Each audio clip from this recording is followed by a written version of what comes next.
Hello, YouTube. It's me, John Avenger, once again. Welcome back to my movies from A to Z month, and we're up to the letter T now. Yeah, this is a retro movie that I saw when I was a kid, and I recently rewatched it for the first time as an adult. It's been years. It's from 1988, starring Danny DeVito and Arnold Schwarzenegger, directed by Ivan Reitman. Yes, the man that created Ghostbusters 1 and 2. Twins. Yeah, this movie still holds up. The movie's still very funny. It still puts a smile on my face every time I watch it, and it's just a really fun comedy, the crime comedy that is. Let's read the synopsis.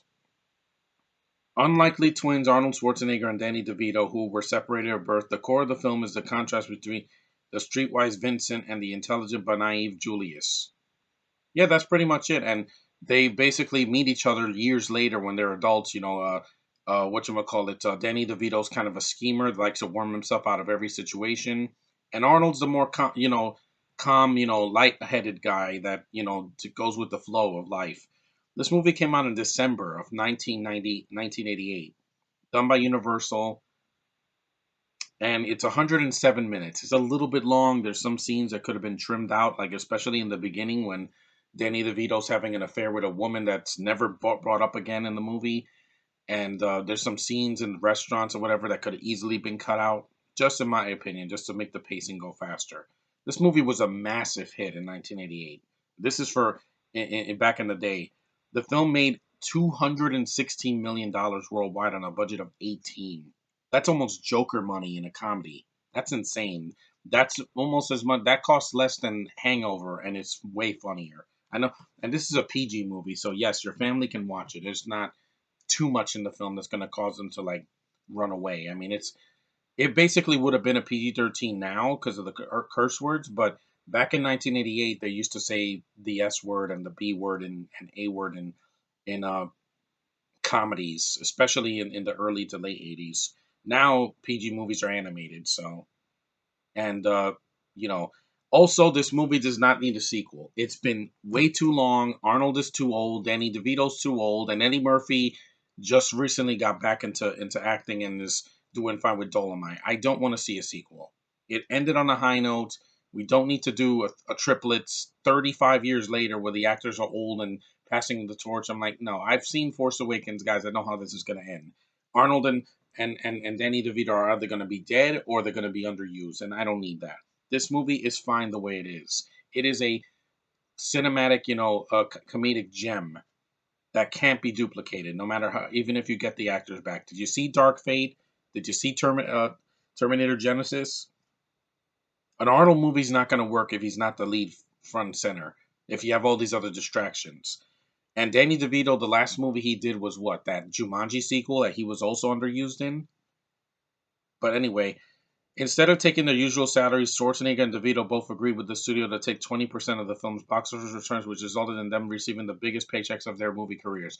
Again, this is when they were bankable stars. They're old now. We don't need them to be, humiliated. And mostly, DeVito's been doing voice acting, and he's on It's Always Sunny in Philadelphia, which he's doing fine in. You don't need him. You don't need to force a third movie. It's just not needed.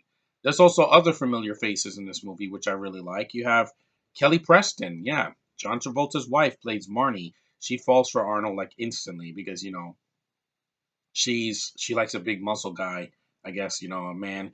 Chloe Webb is in the movie too. She had a small part in Ghostbusters 2 as a psychic. She's Linda. I like her as well. Bonnie Bartlett is also really good in the film. She's not in it that much. She shows up like in the third act, and there's a spoiler. She's related to them somehow, and she's trying to hide her identity. Being a painter in like a senior center, just so that she can get away from the spotlight, and she wants to protect her family. But it's really well done. The emotion that they feel at the end when they see her, it is unbelievable. It's like for a comedy, it's very heartfelt. That's what they missed in Junior. In Junior, they try to make it emotional. It's stupid. Arnold pregnant, yeah, that's stupid. Also, you have Heather Graham as a young Mary in an uncredited, cameo. This is before Heather Graham did Austin Powers and Lost in Space. Ugh. Also, you have David Caruso's in the movie. He's young here. You have Tony Jaa. Yeah, I miss him. He was a great voice actor. He was Frollo in Hunchback of Notre Dame. He did some cartoons like Gargoyles. Had a really good voice. I miss him. I think he did Gargoyles and Mighty Ducks. Yeah, he was the professor and the narrator in the beginning. Yes, he was British, but he's missed definitely. You also have Jason Reitman in a cameo, Ivan Reitman's son. Please don't do justice to Ghostbusters Afterlife. We need a palate cleanser after that horrible 2016 movie. You have Catherine Reitman, that's probably the wife of Ivan Reitman. You have Carrie Hiroyuki Tagawa as an Asian man. You know him from Mortal Kombat and from The Phantom. It's a lot of familiar faces in the movie, and the film is very funny. Arnold and Danny DeVito have amazing chemistry for guys their sizes. You know, DeVito's this 4 foot nothing, 4'9" or whatever actor, and still and Schwarzenegger, excuse me, is like almost 7 feet tall. It's massive, but their chemistry on screen is it's click clack. It's they're yin and yang. They fit together. Their personalities are different, but yet their chemistry is on the page, and you can definitely see it in their performances. It makes me have fun with the movie because I'm invested in the two. Unlike in this movie, Junior, where they still have the chemistry, but it's not funny. It's just taken seriously and it's boring. But anyway, yeah, the film was regarded as an 80s classic. Yeah, Twins received mixed reviews. I don't know what you were expecting. Arnold is very funny in the movie. Everything he does it puts a smile on my face because this is early Arnold in his prime, where he can do things and be funny and be witty and have a smile on his face and not look like in Dark Fate. He's that uh, you know sour face, and I'm sick of that. Just because they're old doesn't mean that they're useless, guys. Look at Christopher Lee. He was old and he could still act even before he passed away. They gave it a 44%, saying, though it offers a few modest pleasures for undemanding viewers like me, Twins leans too heavily on the wackiness of its premise to overcome its narrative shortcomings. What narrative shortcomings? The 15 other characters that are in the movie that are basically just mobsters that want money that Danny DeVito has in a briefcase. That's about it. It's not really deep. But it's very engaging. Roger Ebert gave it 3 out of 4 stars, calling engaging entertainment with some big laughs and a sort of warm goofiness. Exactly. It's a PG movie from the 80s. You're not going to get Arnold shooting guys in the head and killing them. That's not the kind of movie it is. Also, he says his I'll be back line. He says, if you're lying to me, I'll be back. And I'm like, yeah, it's great to see Arnold do that, even in the non Terminator movie, because just, he knows what kind of movie he's in, guys. Come on. Cinema Score gave it an A minus. It deserves it. It's really, really funny, and it has humanity in it. That's what's missing in comedies now. Everything in comedy now is let's have a bunch of profanities every 5 minutes and maybe you'll laugh. I'm like, no, it's not freaking funny. You have to have witty dialogue and good performances from real actors, not foreigners that have an accent so thick I could cut it with a knife. But anyway, yeah, following the film's success, Reitman and Schwarzenegger teamed up for Kindergarten Cop. I love that movie. That movie's one of my childhood favorites. That's a little bit more violent. It's PG-13 because there's abuse and there's violence, there's gunplay. This one, not so much. There's some gunplay, but it's more slapstick than anything. It's not incredibly violent. And Junior, which I don't want to talk about. See, there was Universal was developing a sequel, but I'm like, it's too late, guys. It's too late. Ivan Reitman is old. The two leads are old. Kelly Preston's still young looking. In this movie, she's very sexy, I must say. The scene after, her and Arnold go dancing and then they're in the bedroom, I'm like, yeah, you don't see much, but, we get it. As a heterosexual man, you know exactly what you're getting into. And like I said, the film has a lot of heart. Even though Danny DeVito is flawed, he's still very likable. And him and Arnold's like, we're not brothers.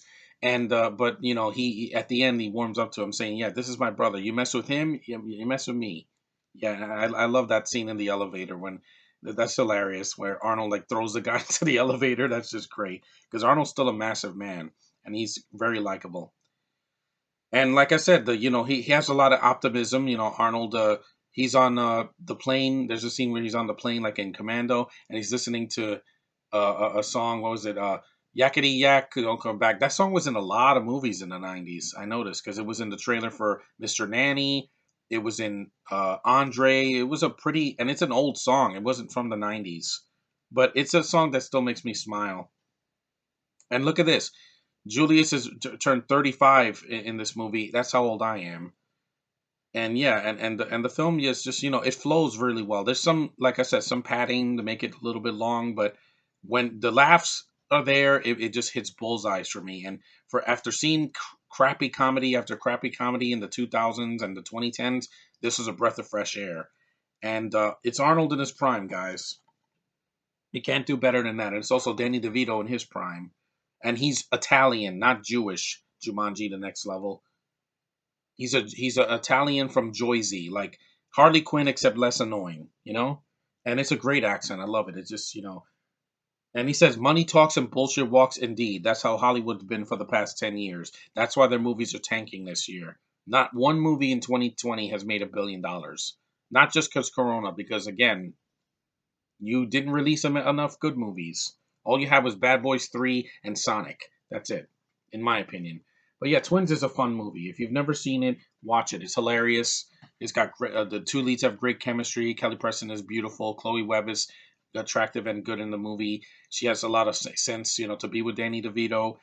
And there's heart in the movie. That's something that I didn't get from Stuber or the Hangover sequels or Change Up or any of these comedies where they're trying too hard to be offensive. And I'm like, why don't you tell the story? That's what we want. That's what this movie has. A good story. That's why it made so much money. That's why audiences clicked with it. That's why even though the critics weren't won over, it eventually got its status, and people really enjoy it. And because of its status, that's why the movie is considered a classic. Even though the audience scores 39%, don't listen to it. It's still very funny, guys. Compared to the comedies from now, it's a gold mine. And you're going to find more laughs in this movie than anything Arnold's recently done. So, thanks for watching. See Twins. It's very, very funny. It's probably available to stream, and this set is worth having just as have for Twins and for Dragnet, which there's a special edition, so I'm going to get that. The other two movies suck. Junior and Pure Luck are unfunny and just long and just have no direction. This movie at least has direction because Reitman knows how to do comedy. If you've seen Ghostbusters, the original, not the abortion from 2016, you know exactly what I'm talking about. But anyway, thanks for watching, guys. Take care, and I'll see you in the next review, which will be The Letter U, another 80s gem with starring an actor who's no longer with us. But thanks a lot for watching. See ya.